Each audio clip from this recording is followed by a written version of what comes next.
AP member এই পঞ্চায়েতৰ president তাৰপৰে 20,000 capacity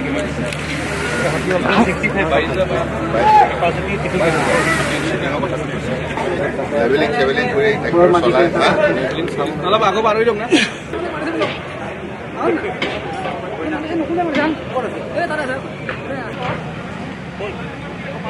আমাৰ পৃথিৱীৰ আটাইতকৈ জনপ্ৰিয় নেতা দেশৰ প্ৰধানমন্ত্ৰী নৰেন্দ্ৰ মোদী ডাঙৰীয়াই অসম তথা উত্তৰ পূৰ্বাঞ্চলৰ বাবে যি এটা উল্লেখযোগ্য পদক্ষেপ ল'লে তাৰ বাবে অসমৰ ৰাইজ উত্তৰ পূৰ্বাঞ্চলৰ ৰাইজ সদায় তেখেতৰ ওচৰত চিৰকৃতজ্ঞ হৈ থাকিব।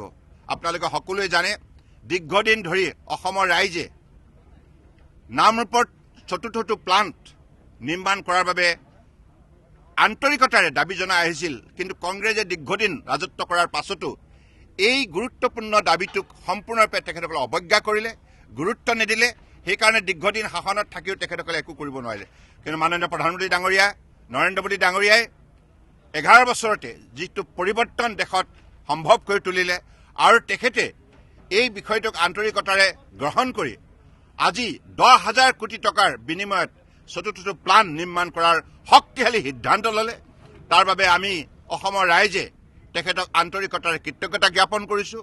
আৰু তেখেতে এইটোৱেই নহয়, অসম তথা উত্তৰ পূৰ্বাঞ্চলত বহুত নতুন নতুন পদক্ষেপ গ্ৰহণ কৰিছে। যাতায়াত যোগাযোগৰ পৰা আৰম্ভ কৰি ছেমিকণ্ডাক্টৰৰ পৰা আৰম্ভ কৰি নতুন নতুন অনুষ্ঠান প্ৰতিষ্ঠান, যাৰ যোগেদি যুৱক যুৱতী ছাত্ৰ ছাত্ৰী, আমাৰ শিক্ষক শিক্ষয়িত্ৰী আৰু আমাৰ খেতিয়ক শ্ৰমিক আৰু পুৰুষ মহিলা সকলোৱে আজি উজ্জীৱিত হৈছে। সকলোৱে আজি নতুন উৎসাহেৰে নিজৰ জীৱন যাত্ৰাক সফল কৰাৰ বাবে সুযোগ লাভ কৰিছে। গতিকে মই আশা ৰাখিছোঁ অহা 21 ডিচেম্বৰ তাৰিখে মাননীয় প্ৰধানমন্ত্ৰী ডাঙৰীয়াই যেতিয়া এই মহাস্থানলৈ আহিব, নামৰূপলৈ আহি চতুৰ্থটো প্লাণ্টৰ তেখেতে আধাৰশিলা স্থাপন কৰিব আৰু লগে লগে উত্তৰ পূৰ্বাঞ্চলে উন্নয়নৰ ক্ষেত্ৰত এটা শক্তিশালী যাত্ৰাৰ নতুন এটা পদক্ষেপ গ্ৰহণ কৰিবলৈ সক্ষম হ'ব। মাননীয় মুখ্যমন্ত্ৰী ডক্টৰ হিমন্ত বিশ্ব শৰ্মা ডাঙৰীয়াই যোৱা দিনবিলাকত এই ক্ষেত্ৰত যিখিনি উদ্যোগ লৈছে মই তেখেতকো বিশেষভাৱে ধন্যবাদ জনাইছোঁ। মই স্থানীয় সাংসদ হিচাপে বিশেষভাৱে মই অত্যন্ত আনন্দিত। আৰু আমাৰ ইয়াৰ স্থানীয় বিধায়ক তৰংগ গগৈ ডাঙৰীয়াও আছে, এই বিষয়টোত তেখেতো নিৰন্তৰভাৱে লাগি আছিল। মই সাংসদ হৈ থকা দিনৰ পৰাই, ছাত্ৰ সন্থা কৰি থকা দিনৰ পৰাই এই বিষয়টোৰ ক্ষেত্ৰত আমি নামৰূপৰ ৰাইজৰ সৈতে বহুদিন সংগ্ৰাম কৰিছোঁ।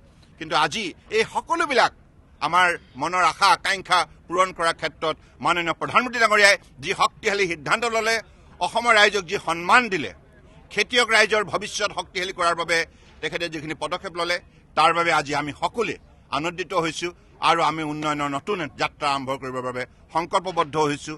কেৱল অসমেই নহয়, উত্তৰ পূৰ্বাঞ্চলে আগন্তুক দিনত এই উদ্যোগটোৰ যোগেদি বিশ্ব বজাৰ দখল কৰিবলৈ সক্ষম হ'ব আৰু খেতিয়কৰ আয় দুগুণ তিনিগুণ বৃদ্ধি কৰাৰ বাবে মাননীয় প্ৰধানমন্ত্ৰী ডাঙৰীয়াই যি লক্ষ্য স্থিৰ কৰিছিল, সেই লক্ষ্যটোত আমি সকলোৱে সফলতাৰে উপনীত হ'বৰ কাৰণে সক্ষম হ'ম।